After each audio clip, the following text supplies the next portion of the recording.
अथ श्री दुर्गा सप्तशती त्रयोदश अध्याय आरंभ। इस अध्याय में राजा सुरथ और वैश्य को देवी के वरदान का वर्णन है।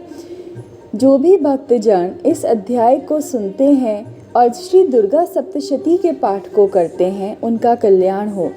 महर्षि मेधा ने कहा, हे राजन, इस प्रकार देवी के उत्तम महात्म्य का वर्णन मैंने तुमको सुनाया।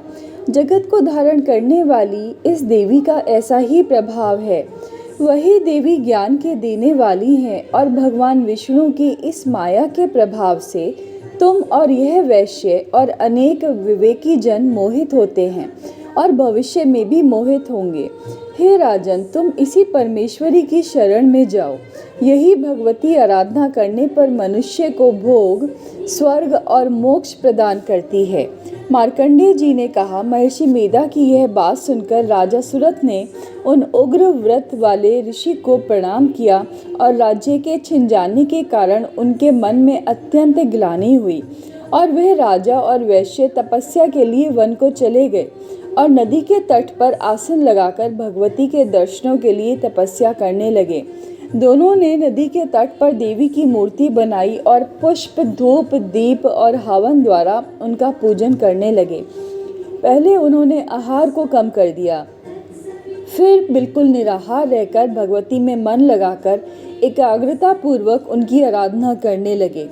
वह दोनों अपने शरीर के रक्त से देवी को बलि देते हुए 3 वर्ष तक लगातार भगवती की आराधना करते रहे।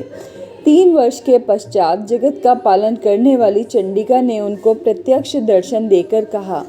देवी बोली, हे राजन तथा अपने कुल को प्रसन्न करने वाले वैश्य, तुम जिस वर की इच्छा रखते हो वह मुझसे मांगो, वह वर मैं तुमको दूंगी, क्योंकि मैं तुम पर अत्यंत प्रसन्न हूँ। मार्कंडेय जी कहते हैं, यह सुन राजा ने अगले जन्म में नष्ट न होने वाला अखंड राज्य और इस जन्म में बलपूर्वक अपने शत्रुओं को नष्ट करने के पश्चात अपना पुनः राज्य प्राप्त करने के लिए भगवती से वरदान मांगा। और वैश्य ने भी, जिसका चित्त संसार की ओर से विरक्त हो चुका था, अतः भगवती से अपनी ममता तथा अहंकार रूप आसक्ति को नष्ट कर देने वाले ज्ञान को देने के लिए कहा। देवी ने कहा, हे राजन, तुम शीघ्र ही अपने शत्रुओं को मारकर पुनः अपना राज्य प्राप्त कर लोगे। तुम्हारा राज्य स्थिर रहने वाला होगा।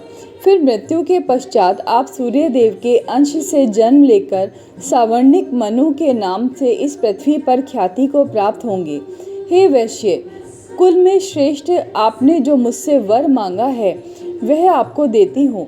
आपको मोक्ष के देने वाले ज्ञान की प्राप्ति होगी।